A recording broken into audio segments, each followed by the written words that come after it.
Olá, pessoal! No nosso encontro anterior, nós falamos dos 9 níveis de consciência, como a nossa consciência gravita nos 3 mundos.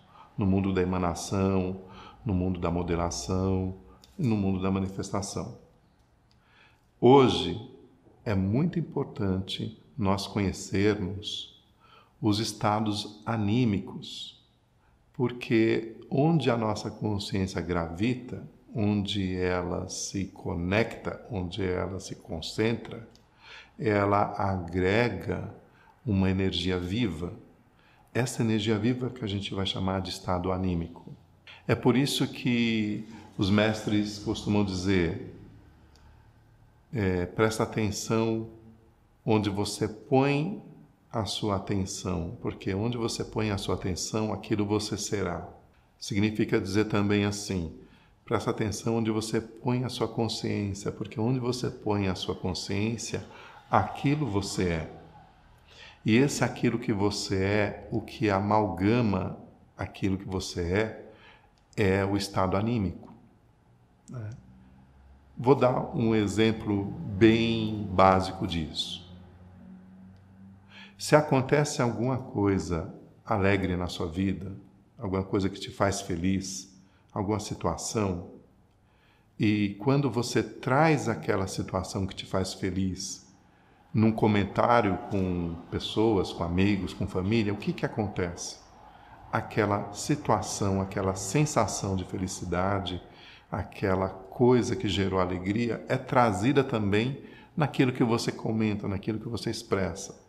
Porque quando você está falando daquilo, você está levando a sua consciência até aquele momento. Um outro exemplo é quando acontece uma coisa triste, uma situação, um fato que nos causa tristeza. Quando acontece isso, aquela sensação da tristeza emerge e todo o nosso corpo, a nossa expressão manifesta aquela qualidade. Quando passa o tempo, e dependendo do que aconteceu, mesmo que passe um tempo longo, toda vez que você lembra, remete ou traz para a sua consciência aquele fato triste, o que acontece? A tristeza também volta. Volta aquela energia, aquela sensação, aquele sentimento junto. Você acessa isso através do quê? Da sua consciência. E o que você acessa é um estado anímico. Isso é muito importante para entender, para a gente compreender, então, como que nós vamos lidar com estas questões, com os estados anímicos. O que o xamã procura cuidar, o que o xamã procura curar é justamente determinados estados anímicos negativos que se cristalizaram na nossa consciência. Nós vamos chamar isso de agregados, que se agregaram na nossa consciência e, de uma maneira recorrente, vêm ao nosso cotidiano. Ou seja, a nossa consciência, de um modo recorrente, volta para aquele centro de gravidade, volta para aquele ponto. Normalmente, isso acontece com todos nós. Nós temos situações em nossas vidas que, inevitavelmente, volta para a nossa memória, volta para o nosso centro de atenção. Isso acontece com coisas de pequenas proporções, do ponto de vista de ocupação ou preocupação. Isso também acontece de coisas de grandes proporções. O xamanismo tem uma maneira própria de lidar com isso.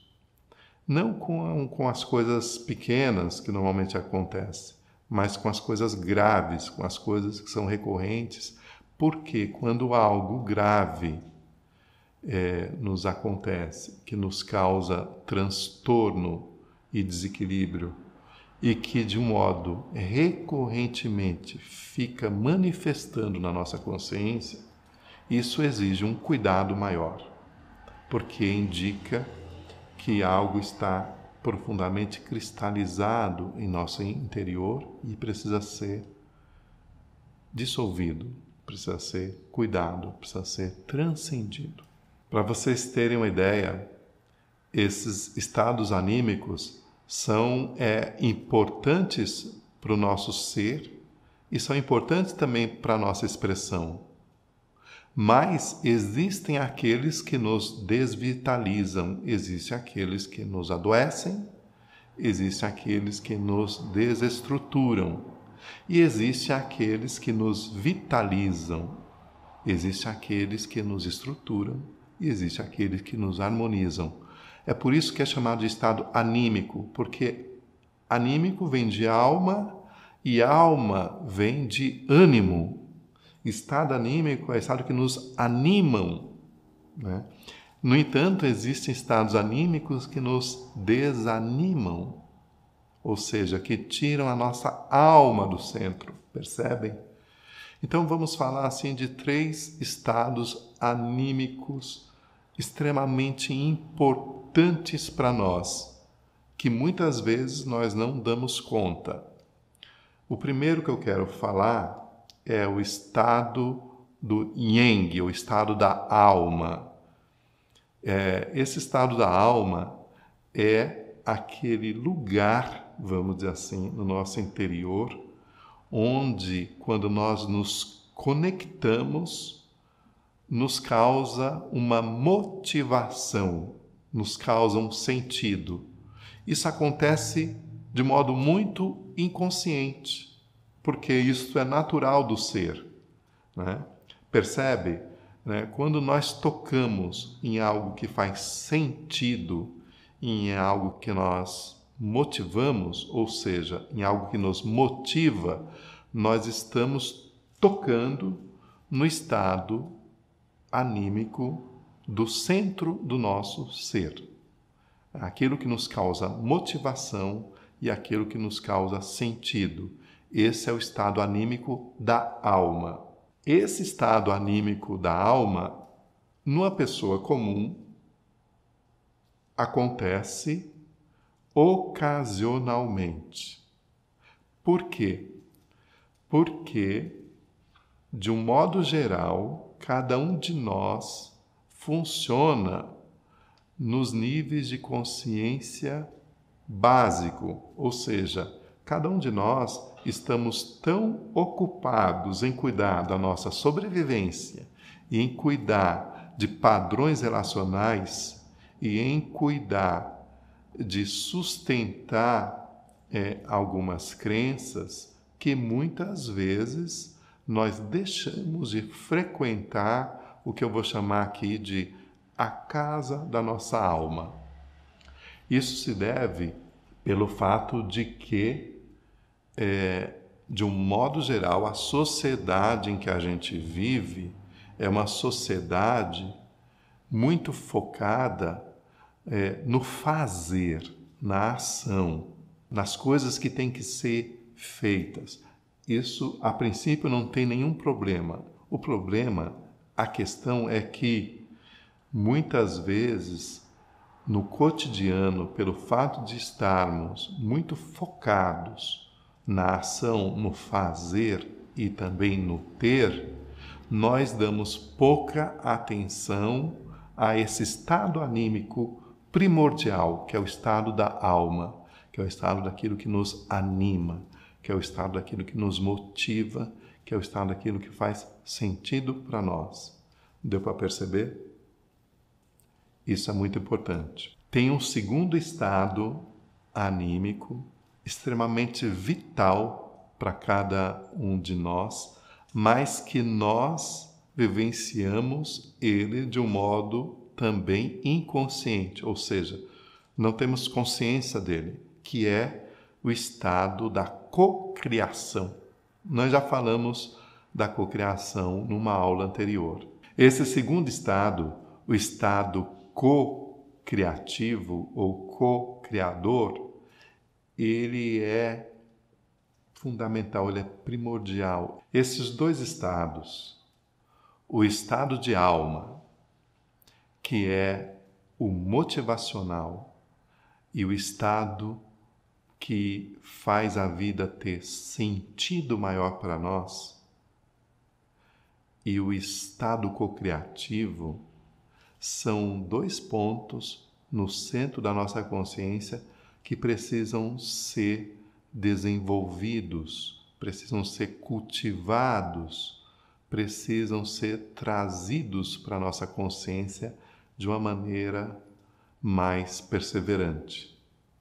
Na via do Quaracicorá, que também é chamada de via do fogo sagrado, existem inúmeros exercícios, existem algumas técnicas, existem algumas práticas para que nós possamos treinar esses dois estados, porque são eles que vão nos levar para um autodomínio, para uma alta liderança e, consequentemente, são eles que vão nos levar para uma serenidade, para uma paz e equilíbrio interior. Entre esses dois estados, o estado de alma e o estado cocriativo, que na tradição tupi nós vamos chamar de Yang, o estado de alma, e nós vamos chamar de Ava, o estado do ser cocriativo, há um terceiro estado que, na verdade, vem na base da organização e da manifestação do ser. Esse terceiro estado é o estado subconsciente. O estado subconsciente, ele diz respeito àquela parte de nós mesmos que, embora nós não temos consciência, é aquele aspecto, aquela parte que normalmente fica em atividade no cotidiano, porque ele é uma reunião, é uma organização de um padrão de memórias e condicionamentos, comportamentos e hábitos que já estão condicionados a cada um de nós. Eu costumo comparar esse estado como um programa que vem instalado, né, no computador, né?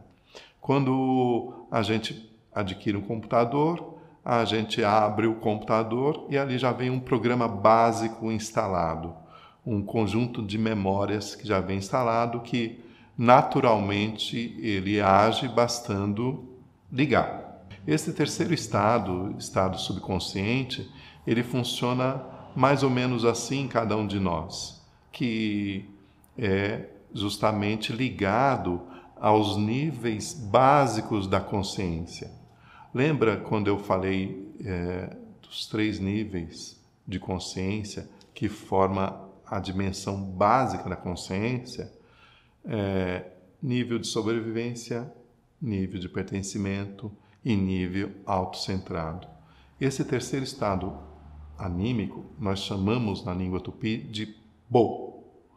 O Bo é justamente o que predomina no nosso cotidiano, porque no cotidiano nós temos a tendência de nos expressarmos, de nos comportarmos de um modo condicionado.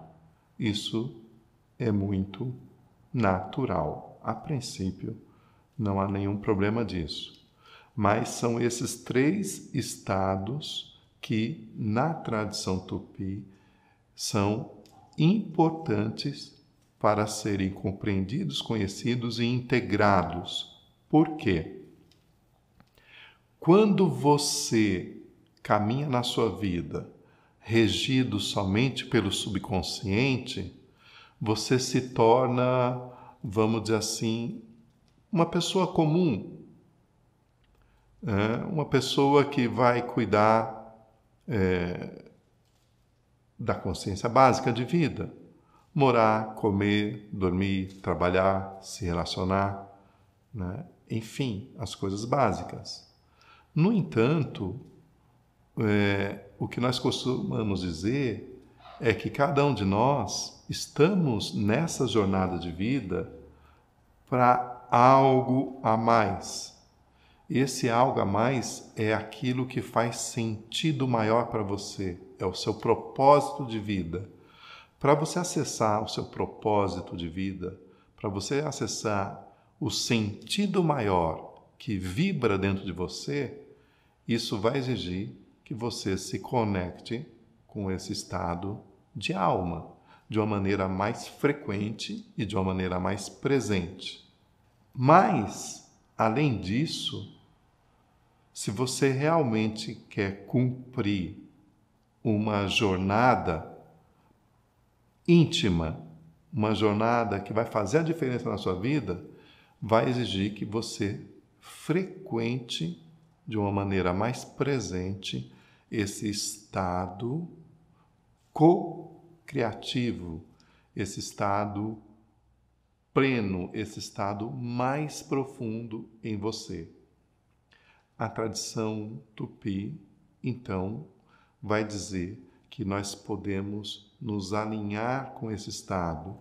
Ela vai dizer que, muitas vezes, você se sobrepõe àquilo que deveria ser utilizado somente para cuidar da base da vida como o mais importante na sua vida.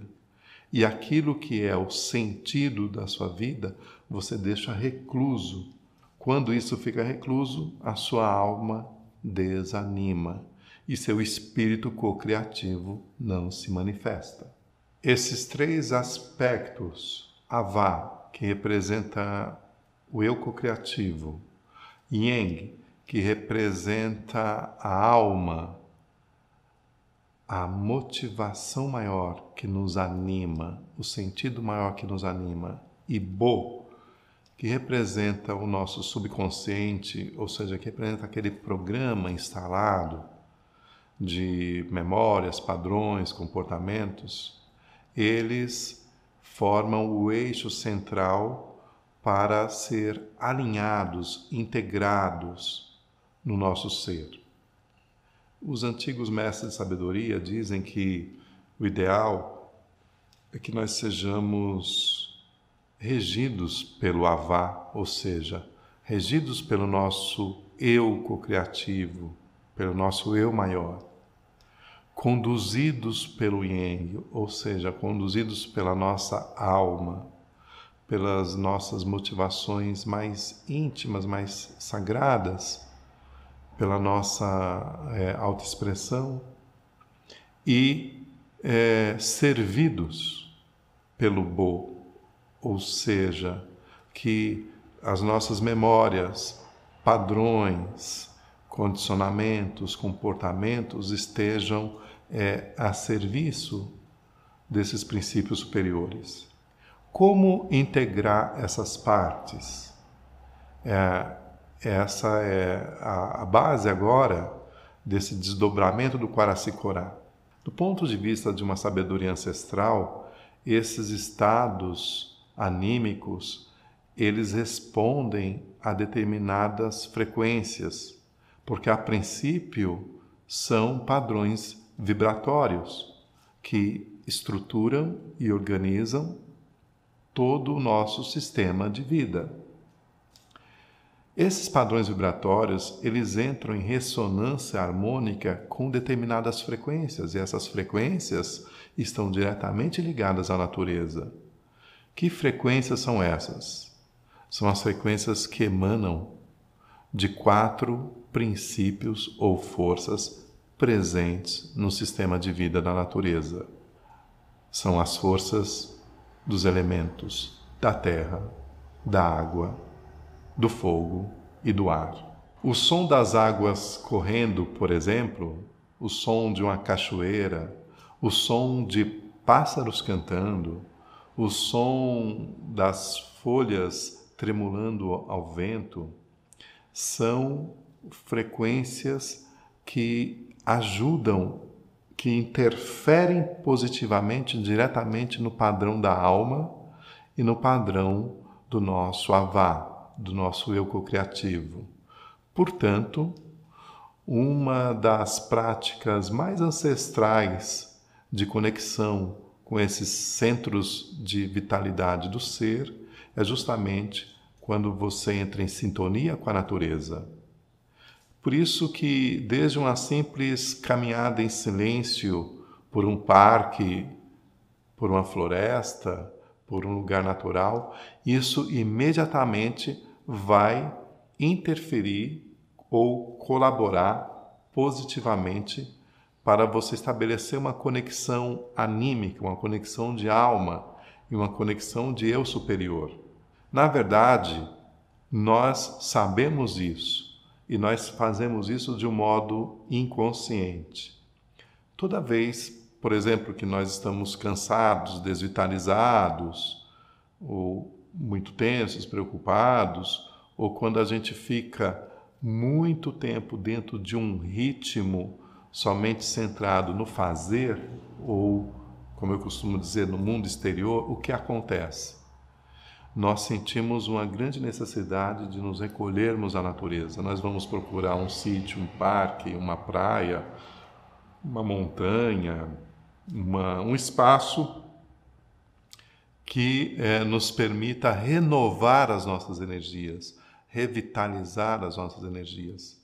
O que os antigos sábios dessa tradição fizeram foi tornar esta necessidade uma necessidade consciente e direcionar essa necessidade para que pudéssemos, através dessa conexão consciente, fortalecer esses centros vitais, primordiais, ancestrais da nossa consciência. Então, uma das maneiras de integração é justamente caminhar em lugares naturais, prestar atenção conscientemente aos sons naturais. Mesmo que você não possa caminhar, se você tem uma gravação de uma cachoeira fluindo, de pássaros cantando, de ventos sutis, brisas batendo nas folhas, isso por si só vai ativar o seu yang, ou seja, vai vivificar ou vai nutrir a sua alma. Se você faz isso de uma maneira mais consciente, mais frequente, o que vai acontecer? Você vai, pouco a pouco, fortalecer a sua capacidade de conexão consigo mesmo. Essa é uma das maneiras. A outra maneira, muito importante de comunicar a vocês, pelo qual nós podemos nos harmonizar com esses centros internos, anímicos, é através da vibração de determinados sons de palavras. É nesse princípio, por exemplo, que as antigas tradições criaram aquilo que nós vamos chamar aqui de mantras, ou sons de poder, ou sons que são qualificados para harmonizar as pessoas. No caso da tradição tupi, os grandes sons de poder, os grandes mantras, os grandes padrões vibratórios que ajudam a harmonizar, vivificar, cultivar o yang, ou a alma, e o avá, o eu co-criativo, são o som das vogais. As vogais, quando nós emitimos as vogais de uma maneira pura, a, e, i, o, u, quando nós emitimos as vogais simplesmente, dentro de um determinado padrão e de um modo contínuo, isto pode servir como uma prática, como uma técnica, onde ela vai beneficiar diretamente o seu centro anímico e o seu centro co-criativo, o avá e o yang. Isso é muito importante.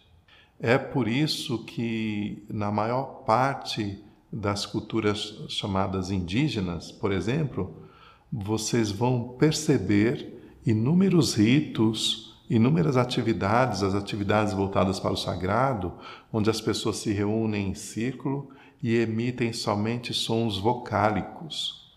E esses sons vocálicos, eles promovem uma ativação da alma, uma nutrição da alma, uma vivificação da presença da alma em nós.